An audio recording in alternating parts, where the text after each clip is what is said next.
கோயம்புத்தூர்ல 10 வயது சிறுமி பாலியல் வன்கொடுமை செய்யப்பட்டு கொலை செய்யப்பட்டிருக்கா. இத பத்தின ஃபுல் டீடைல் ரிப்போர்ட் இப்ப பார்க்கலாம்.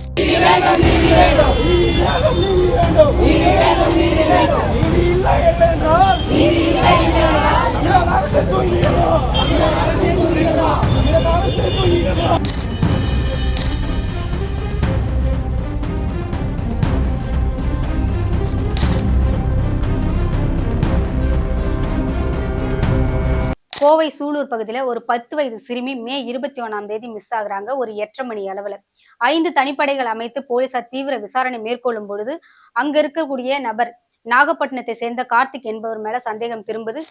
இவரை பிடிச்சு விசாரிக்கலான்ற போகும் பொழுது போலீஸை பார்த்து பயந்து ஓடி மிஸ் ஆகி நிலை தடுமாறி கீழே விழுறாரு. கீழே விழுந்ததுல எலும்பு முறிவு ஏற்பட்டு அரசு மருத்துவமனையில சிகிச்சை பெற்று வராரு. இவர் தான் முதல் குற்றவாளியா இருக்கிறாரு. இவர் கூட யாரெல்லாம் தொடர்புல இருக்காங்கன்னு விசாரிக்கும் பொழுது இவருடைய நண்பர் மோகன்ராஜுக்கும் இதுல தொடர்பு இருக்கிறது வெளியே தெரிய வருது.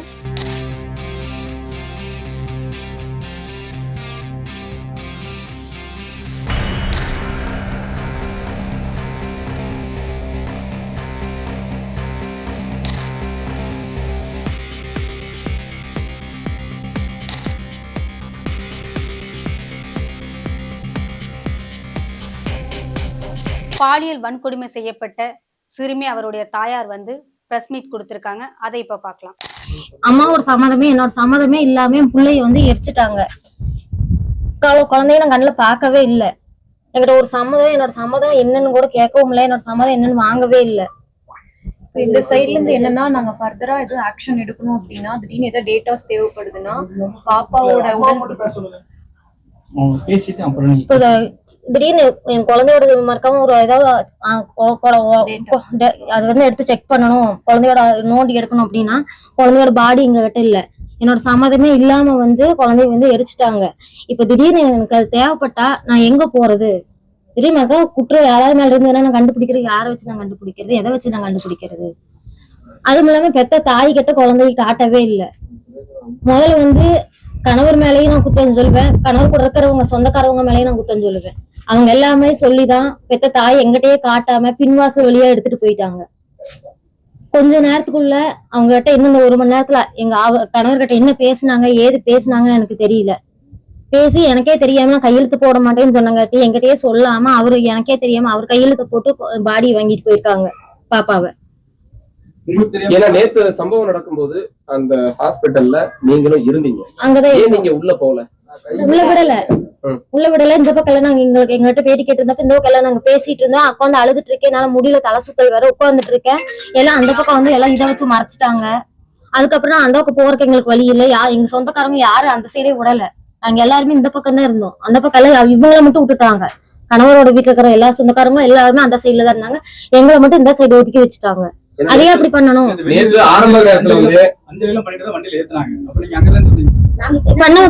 தெரியாதுங்க. உள்ள ஏத்துனது எங்களுக்கு தெரியாது. அந்த இடத்துல நான் அந்த வீடியோல கூட பாருங்க, அந்த வீடியோல அவங்க மட்டும் தான் இருப்பாங்க. நாங்க எல்லாம் ஒருத்தர் கூட அதுல இல்ல. நீங்க ஸ்டார்டிங்ல சொன்னது உடலை வாங்க மாட்டோம், எங்களுக்கு நீதி கிடைச்சது. அப்ப சொன்னீங்க. ஆனா அதுக்கப்புறம் என்ன சொன்னீங்க? நாங்களும் சம்மதிச்சிட்டோம். நீங்க சொன்னது நாங்க பேச்சுவார்த்தை நடத்தினாங்க, அதுக்கப்புறம் நாங்களும் சம்மதிச்சிட்டோம், பாடி வாங்க போறோம் தான் நீங்க பாடி வாங்க சொன்ன மாதிரி. அப்ப சொல்லி நான் என்ன சொன்னா, என் பிள்ளைக்கு நீதி வேணும். அவன் செத்ததுக்கு அப்புறம் தான் என் பிள்ளையோட பாடியை நான் வாங்கி அதுக்கு என்ன பண்ணணுமோ அதை நான் அடக்கம் பண்ணுவேன். அது வரைக்கும் நான் வாங்க மாட்டேன், நான் கையெழுத்து போட மாட்டேன். இன்ன வரைக்கும் எந்த நான் பேப்பர்ல கையெழுத்து நான் போடவே இல்லை. குழந்தைய நான் கொண்டு போயிட்டாங்களே, பின்னாடி நாங்க கார்ல போனோம். நாங்க போறக்குள்ள எரிச்சிட்டாங்க. அதை நாங்க கேட்கறதுக்கு போனதுக்கு என்னை அடிக்கிறதுக்கு வராங்க. எதுக்கு அடிக்கிறதுக்கு வரணும்? என்னை சைன் கையெழுத்து போட சொன்னாங்க. நான் கையெழுத்து போட மாட்டேன், நான் என் குழந்தையோட பாடியை நான் வாங்க மாட்டேன். அவனுக்கு ஒரு நீதி கிடைக்கணும், அமைச்சு சிஎம் எங்கிட்ட பேசணும் அப்படின்னு நான் நினைச்சிட்டு நாங்கெல்லாம் உட்காந்துருந்தோம். ஆனா அது லாஸ்ட் வரைக்கும் நேத்து நடக்கல. நான் கையெழுத்து போட மாட்டேன்னு சொன்னோன்னே எனக்கே தெரியாம கணவரை கூட்டிட்டு போய் உள்ள வச்சு கையெழுத்து போட்டு எனக்கே தெரியாம அவ பாப்பாவை தூக்கிட்டு எடுத்துட்டு போயிருக்காங்க. அது பின்வாசல் வழியா எல்லாம் எடுத்துட்டு போயிருக்காங்க. ஒரு வார்த்தை எங்க கிட்ட யாருக்கிட்டையும் சொல்லவே சைன் நான் போட மாட்டேன்னு நான் சொன்னதுதான். இதான் பிரச்சனை, வேற எந்த பிரச்சனையுமே சைன் நான் போட மாட்டேன்.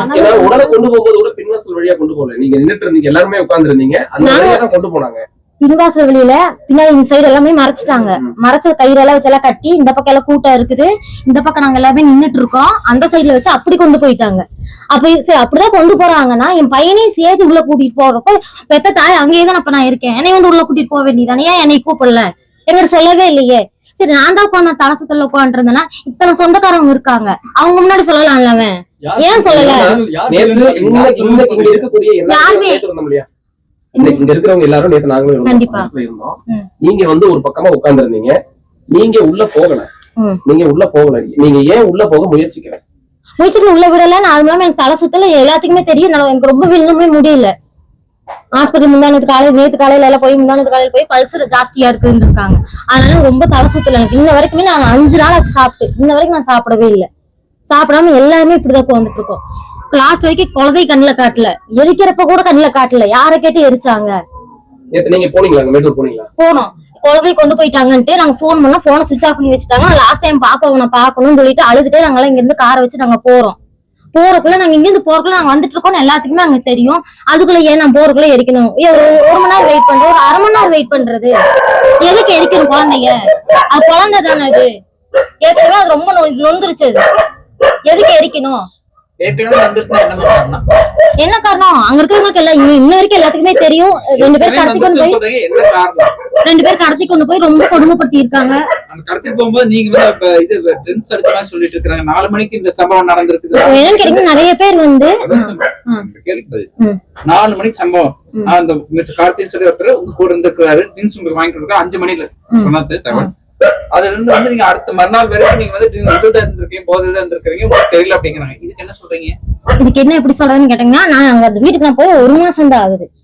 சரிங்களா? அந்த நான் சொல்லிடுறேன், ஏன்னா ஆரம்பத்துல சொன்னாதான் உங்களுக்கு தெரியும். ஏன்னா இப்ப வந்து எல்லாம் தேவையில்லாத நிறைய வருது வெளியே. இப்ப வந்து நாங்களே குழந்தை போயிடுச்சு உட்காந்துட்டு இருக்கிறப்போ புதுசா என்ன இது கட்டுக்காத இத்தனை வருஷமா இவங்க எல்லாம் எங்க ஊர் இருக்கிறாங்க, என்னை பத்தி எல்லாத்துக்குமே இங்க இருக்கிறவங்களுக்கு தெரியும், எதுக்கு அவங்க தேவையில்லாத பேசணும்? அப்ப என்ன அவங்களுக்கு சப்போர்ட்டா? பெத்த தாய் குழந்தை இழந்துட்டு நாங்களே இங்க உட்காந்துட்டு இருக்கோம், நேர பார்த்து குழந்தை இழந்துட்டு நாங்க இங்க உட்காந்துட்டு இருக்கிறோம். இழந்து உட்காந்துட்டு இருக்கிறப்போ ஒரு லேடி, அவங்களும் ஒரு பொம்பளை தான், அவங்களுக்கும் குழந்தை இருக்குது. அப்ப எங்களுக்கெல்லாம் சப்போர்ட் பண்ணாம அவங்களுக்கு சப்போர்ட் பண்றாங்க அப்படின்னா அவங்களுக்கு அதுல உடம்பு இருக்கா? தேவையில்லாம எதுக்கு இது பேசணும்? இப்போ என்ன குழந்தை வந்துட்டு சாயந்தரம் 5 மணிக்கு காணாம 5:30 மணிக்கு. ஆனா நீங்க அதுக்கப்புறம் வந்துட்டு பாத்தீங்கன்னா உங்க அப்பா வந்துட்டு வேலையை முடிச்சுட்டு வந்துதான் தொலைவிருக்காரு. நீங்க அது வரைக்கும் வந்து இந்த குழந்தை மிஸ் ஆனது கூட தெரியாம நீங்க எப்படி இருந்தீங்க? எப்படி சொல்றது, இது வந்து நானும் நான் சொல்லக்கூடாதுன்னு இருந்தேன். அவர் வந்து ஃபுல்லா தண்ணி அடிப்பாரு. சரிங்களா? நான் சொல்லிடுறேன். நான் அவர் தண்ணி அடிக்கிறப்போ என்ன பண்ணிருக்காரு, முந்தானத்து அவர் குழந்தை காணாம போறக்கு ஒரு நாளைக்கு முன்னாடி கருப்பு கலர் ஜூஸ் ஜூஸ்ல வந்து வாங்கி தந்து ஃப்ரிட்ஜுக்குள்ள வச்சிருந்திருக்காரு. அது எங்களுக்கு தெரியல. தெரியாதப்ப என்ன பண்ணிக்க எல்லா வேலையும் நான் முடிச்சுட்டு தூங்கி எந்திரிச்சிட்டு ஒரு 2 மணி இருக்கும். 2 மணிக்கு எந்திரிச்சு சரி ரொம்ப தொண்டையில வந்திருக்கு, சரி ஜில்லுன்னு ஃப்ரிட்ஜுக்குள்ள தான் இருக்கு, அதை எடுத்து ஒரு முடக்கு தான் குடிச்சு, அது குடிச்சு அது ஒரு மாறு இருந்ததுன்னு சொல்லி அப்பதையே அதை தூக்கி அதை வச்சு போட்டு அந்த டைம்ல எனக்கு என்ன ஆச்சுன்னு அந்த ஒரு 1 மணி நேரத்துக்குள்ள ஒரு மாதிரி தலை சுத்தி வந்து நான் படுத்துட்டு இருந்தப்ப அந்த பாப்பா என்ன நினைக்குது, கடைக்கு போயிருக்கான். அந்த டைம்ல இந்த மாதிரி ஆகும் எனக்கு தெரியாது. இவன் எதுக்கு வாங்கி அதை கலந்து வீட்டுக்குள்ள வைக்கணும்? இதே குழந்தை எடுத்து குடிச்சிருந்தா என்ன ஆகுறது சொல்லுங்க? நீங்க அதே வீட்டுக்குள்ள பியர் பாட்டில், வாட்டர் பாட்டில், சரக்கு இதெல்லாம் இருந்தது. ஒரு போட்டோ ஒண்ணு வெளியாயிருக்கு, அது நீங்க பாத்துட்டீங்களா என்னன்னு தெரியாது. அது வந்து ரெகுலரா இருக்கு, உங்களுக்கு வந்து மது பழக்கம் தொடர்ச்சி இருந்துட்டு இருக்குது அப்படின்றது சொல்றவங்க 1000 சொல்லாங்க சார். இப்போ நான் சொல்றவங்க 1000 சொல்லலாம். இத்தனை நாள் இதெல்லாம் வெளியே வராது, இப்ப எதுக்கு வரணும்னு தான் நான் இப்ப அந்த வீட்டுக்கு போய் 1 மாசம் ஆகுது. அந்த 1 மாசத்துல என்னை பத்தி அவங்களுக்கு என்ன தெரியும்? இந்த 10 வருஷமா அவங்க கூட நான் இருக்கேன். அந்த ஆள் என்னென்ன பண்றான்னு எனக்கு தான் தெரியும். 10 வருஷமா அவங்க வந்து பாக்குறாங்களா வீட்டுக்குள்ள? நான் என்ன பண்ணணும்னு அவங்களுக்கு தெரியுமா? முதல்ல வீட்டுக்குள்ள என்ன நடக்குதுன்னு அவங்களுக்கு தெரியுமா? தேவையில்லாம நாங்களே ஒண்ணு போயிடுச்சு, நீங்க இழந்து நாங்க இங்க உட்காந்துட்டு இருக்கிறப்போ இந்த பொண்ணு அதுவும் ஒரு பொண்ணு தான், அவங்களும் குழந்தைய வச்சிருக்காங்க, எதுக்கு இந்த மாதிரி பேசணும்னு தான் நான் கேட்கறேன். இந்த கார்த்தியை வந்து உங்களுக்கு ஏற்கனவே தெரியுமா? பக்கத்து வீடு தான். அவங்க பக்கத்து வீட்டுல நாங்க அந்த வீட்டுக்கு போய் கரெக்டா 10ஆவது நாள் அவங்க வந்து காலி பண்ணிட்டாங்க. காலி பண்ணி போனதுக்கு அப்புறம் தான் அவங்க வீட்டுல 2 பிள்ளை இருக்குது. பிள்ளை இருக்கிறப்ப என் பாப்பா போய் விளையாடுறப்ப அந்த குழந்தைக்கு வந்து அவங்க வந்து திங்கறக்கு வாங்கி கொடுத்துருக்காங்க. அந்த பாப்பா அங்கேயே சாப்பிட்டு விளையாண்டு வந்துருவா. சரிங்களா? கார்த்தியோட மனைவி வீட்டுல தான் இருந்தாங்களா? அவங்க வீட்டுல இருந்தாங்க. என்னன்னு எனக்கு தெரியல. ஆமா, அவங்க இன்னொரு பையன், அவங்க பொம்பளையோட தம்பிங்கிறாங்க, அவன் ஒருத்தன். அப்புறம் அவன் கார்த்திங்கிறவன், அவன் பேர் கூட தெரியாது. எல்லாம் நியூஸ்ல வந்ததுக்கு அப்புறம் தான் எனக்கு அவனோட பேர் கார்த்திகே தெரியும். அதுக்கப்புறம் தான் இந்த 3 அண்ணா எனக்கு தெரிஞ்சது. அவங்க 3 பேருமே அந்த வீட்டுலதான் இருந்தாங்க. அப்ப அந்த 2 பிள்ளைகள் அந்த வீட்டுலதான் இருந்ததுங்க. அதுக்கப்புறம் தான் வீடு பின்னாடி சைடு ஒரே ஒரு சேவூர் தான், அடுத்த கட்டுல அவங்க போனாங்க குடி. கார்த்தி அடிக்கடி உங்க வீட்டுக்கு வந்து போயிட்டு ஒரு நண்பரா? அவங்க வர மாட்டாங்க. காலி பண்ணி போனதுல இருந்து வீட்டுக்குள்ள யாரும் வரக்கூடாதுன்னு வீட்டுக்காரமா சொல்லி வச்சுட்டாங்க. அதனால சம்பவம் நடந்த அன்னைக்கு நீங்க சொன்னது உதவி செய்யறேன்னு சொல்லி அடிக்கடி வருவான்னு நீங்க சொல்லுங்க. உதவி செய்யணும். அவங்க எதுக்கு வராங்க? அந்த வீட்டுல இருக்கும்போது அவங்க வீட்டுக்கு வருவான். அவங்க வீட்டுல தான் இருந்தாங்க. அங்க இருந்து போவாங்க. காலி பண்ணிட்டு போனதுக்கு அப்புறம் அவங்க ஒரு நாள் கூட வந்தது கிடையாது காம்பவுண்டுக்குள்ள. புரியல. தேடினது வந்து என்னன்னா குழந்தை காணாம போயிடுச்சு. நாங்கள தொலைவிட்டு இருக்கிறப்போ எங்க கூடவே அந்த பொம்பளையும் இருக்கா. அந்த அவங்க கார்த்தி இருந்தானே என்ன தட்டத்துல இன்னொருத்தர் தான் நீங்க சொல்லுங்க. தேடினாங்க வந்து இன்னொருத்தர் கூட இருந்தா மோகன் அவன் இருந்தான். அவன் வந்து எங்களுக்கு என்ன பண்ணிட்டா டைவர்ட் பண்ணி விட்டான். இன்னொரு தாத்தா வந்து ஸ்கூட்டில போயிருக்காரு. பாப்பா வந்து அந்த ஸ்கூட்டில தான் போனா அப்படின்னு வந்து எங்களை டைவர்ட் பண்ணி விட்டுட்டாங்க. அதுக்கப்புறம் அவரை பார்த்தா கேமரால அவரு இல்ல, இவன் தான் வண்டியில இப்படி ஏத்திட்டு போயிருக்கான். இன்னொரு கேமரால அது ரெக்கார்ட் ஆயிருக்கு. இவன் தான் கூட்டிட்டு போயிருக்கானே ஒளிஞ்சு இன்னொருத்தவங்க டைவர்ட் பண்ணி விட்டாங்க. அதுக்கப்புறம் தான் போலீஸாரங்க வந்து அவங்க வந்து ரொம்ப கஷ்டப்பட்டு கண்டுபிடிச்சாங்க. கண்டுபிடிச்சு அந்த ஒரு உதவி பண்ணாங்க. கடைக்கு போனப்ப கூட்டிட்டு போயிருக்கா, ரோட்ல வச்சு கூட்டிட்டு போயிருக்கா. அது வந்து கேமரால வந்து கடையில இருந்து கூட்டிட்டு போயிருக்கான். முட்டாய் வாங்கி கொடுத்துருக்கா. அது வந்து என் பையன் சொன்னான், அம்மா அக்கா வந்து இந்த முச்சந்தில அந்த கரண்ட் கம்பி கட்டில இருந்து முட்டாய் சாப்பிட்டு இருந்தாமா, எனக்கு வாங்கி கொடுக்கலாமா, அக்காக்கு மட்டும் வாங்கி கொடுத்துருக்காங்கன்னு. அதுக்கப்புறம் ஏறுன்னு சொல்லியிருக்கேன். ஏறிப்பாங்க. வீட்டுக்கு பக்கமே தான் கடை. வீட்டுக்கு பக்கத்துலயே தான் கடை. வீட்டுக்கு அவன் எங்க வீட்டுக்கு பக்கத்துல கடைக்கு பக்கத்துல தான் அவனோட வீடும் அங்கதான் இருந்திருக்கு. அவர் மேல கம்ப்ளைண்ட் பண்றாங்க. என்ன கம்ப்ளைண்ட் பண்ண போறீங்க? அம்மாட்ட குழந்தை கேட்டாம அம்மா எங்கிட்ட சம்மதமே இல்லாம என்னோட சம்மதம் எல்லாம் போய் கையெழுத்து போட்டாச்சு. எனக்கே தெரியாம வாங்கிட்டு பின்னாடி கொண்டு போயிட்டாங்க. எனக்கு நான் இங்க இருந்து போறக்குள்ள கொண்டு போய் குழந்தைய எரிச்சிட்டாங்க. இதே பத்தாதாங்க சார். இல்ல நான் பண்ணிருந்தேன். எங்க அப்பாவுக்கு தெரியாம நான் பண்ணிருந்தேன். அவர் மேல என்ன அலிகேஷன் அத சொல்லுங்க. அலிகேஷன் அவர் மேல கம்ப்ளைண்ட் பண்றேன் சார். என்ன கம்ப்ளைண்ட்? அம்மாக்கு தெரியும் இந்த மாதிரி பண்ணதா கம்ப்ளைண்ட் இல்லையா சார்? நான் தெரியுது ஒரு பெத்த தாய்க்கு தெரியாம குழந்தை கொண்டு போனது, அம்மா இங்க இருந்து போறக்குள்ள போயிட்டு இருக்க வந்துட்டு இருக்கோம்னு தெரியும். அதுக்குள்ள எதுக்கு எரிக்கணும்? இப்போ போலீஸ் வந்து குழந்தைக்கு இந்த மாதிரி ஆயிடுச்சு, யாருனாலையும் தாங்க முடியாத ஒரு குற்றம், போலீஸ் நடவடிக்கை எடுத்திருக்காங்க. 2 பேரை கைது பண்ணிருக்காங்க. அதுல ஒருத்தனுக்கு வந்து கைகால கீழே வந்து கைகால் உடஞ்சிருச்சுன்னு சொல்றாங்க. 2 பேரையும் ரிமாண்ட் பண்றாங்க. இன்னொன்னு என்ன கேட்டீங்கன்னா சார், எனக்கு வந்து போலீஸார் வந்து அடுத்ததா வந்து உங்களுக்கு நிவாரண நிதின்னு சொல்லி ஒரு அமௌண்ட் கொண்டு போய் குழந்தைகளுடைய தந்தை கிட்ட கொடுத்துருக்காங்க. அது உங்களுக்கு தெரியும். எனக்கு என்னன்னு கேட்டீங்கன்னா எனக்கு நிதி எது வேண்டாம். நிதி எனக்கு எது வேண்டாம். எனக்கு வந்து நீதி தான் எனக்கு வேணும். நிதிங்கிறது வந்து இன்னைக்கு இல்லைங்க சார், எப்ப வேணாலும் சம்பாதிச்சுக்கலாம். அது வேற. எனக்கு புள்ள போச்சு. எனக்கு நீதி தான் சார் எனக்கு வேணும். எனக்கு எல்லாம் சப்போர்ட் பண்ணாங்க. அத்தனை பேர் சூலூர்ல வந்து சப்போர்ட் பண்ணாங்க. அவங்க எனக்கு இதுக்கும் சப்போர்ட் பண்ணுவாங்க. இதுக்கு கண்டிப்பா அவங்க வருவாங்க. அவ்வளவுதான். இதை நான் நம்பி நான் கேட்கறேன். இதுக்காக எனக்கு நீங்க வரணும், எனக்கு நீங்க சப்போர்ட் பண்ணணும். இந்த குழந்தை இப்படி பண்ணிட்டாங்க நான் சொல்லி கேட்டங்காட்டி இப்ப அவதூறுப்ப வந்து இந்த மேல நிறைய பரப்புறாங்க. எனக்கு இது தெரியல. அவ்வளவுதான் வேணும். சிறுமியோட தாயார் வந்து முன்னுக்கு பின் முரணா பேசுறதை வந்து நம்மளால பார்க்க முடிஞ்சது. என் கணவர் தான் ரொம்ப நாளா குடிச்சிட்டு இருக்காரு, எனக்கு குடிப்பழக்கம் இல்ல, அவர் கலந்து வச்சதே தெரியாம நான் குடிச்சிட்டேன் அப்படின்னு சொல்றாங்க. கணவர் வந்து என்ன சொல்றாருன்னா, நான் குடிக்க மாட்டேன், அவங்க தான் குடிச்சிட்டு இருக்காங்க, அவங்களுக்கு தான் அந்த பழக்கம் இருக்கு அப்படின்னு கணவர் ஒரு தரப்புல சொல்றாங்க. இதற்கிடையில பாத்தீங்கன்னா கொலையாளிக்கும் அந்த சிறுமியுடைய தாயாருக்கும் தவறான தொடர்பு இருப்பதாகவும் சொல்லப்படுது. எது உண்மைன்னு தெரியல. இந்த வழக்கை வந்து கோவை ஐஜி வந்து விசாரிச்சுட்டு வராங்க. அதை வந்து பார்க்கலாம்.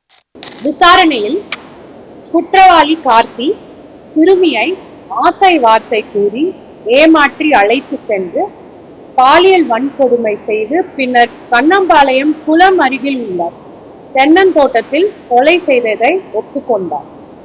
மேலும் நடைபெற்ற விசாரணையில் பாரதிபுரம் பள்ளப்பாளையத்தை சேர்ந்த மோகன் வயது 30, தகப்பன் பெயர் ராமசாமி என்பவர் முக்கிய குற்றவாளிக்கு உறுதுணையாக இருந்தது தெரிய வந்தது. இதனை அடுத்து அவர் கைது செய்யப்பட்டு நீதிமன்ற காவலுக்கு அனுப்பப்பட்டார்.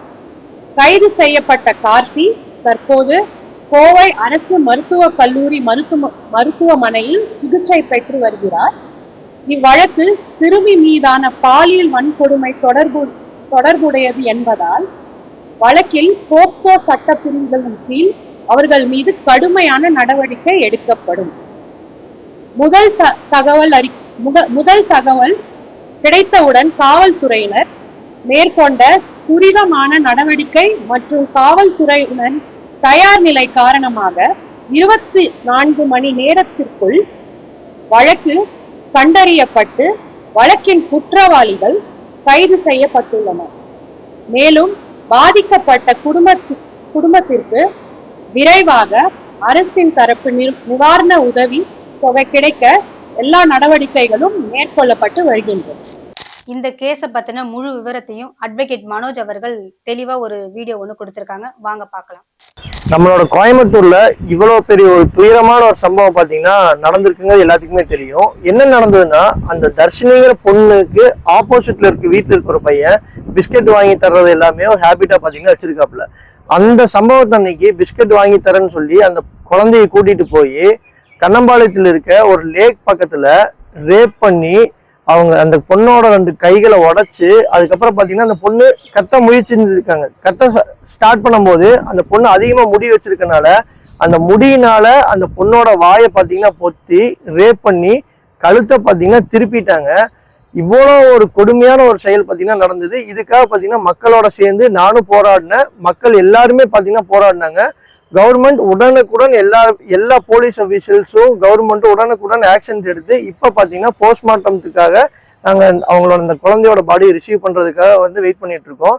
ஏர்போர்ட் கேஸ் கிட்டத்தட்ட பார்த்தீங்கன்னா 3 to 4 மாசத்துல ஜட்மெண்ட் கிடைச்சிது. அதே மாதிரி இந்த கேஸுக்கும் நிச்சயமா சீக்கிரம் தண்டனை வாங்கி கொடுப்போம் அப்படின்னு சொல்லி கவர்மெண்ட் பார்த்தீங்கன்னா அஷூரன்ஸ் பண்ணியிருக்காங்க. மக்களோட போராட்டத்துக்கு என்னைக்குமே நான் பார்த்தீங்கன்னா ஆதரவாக இருப்பேன். தேங்க்யூ. சிறுமியோட தாயார் வந்து தன்னுடைய கணவர் வந்து ஒரு குடிக்கு அடிமையா இருக்காரு அப்படின்னு வந்து நிறைய அந்த பிரஸ் மீட் கொடுத்துருப்பாங்க.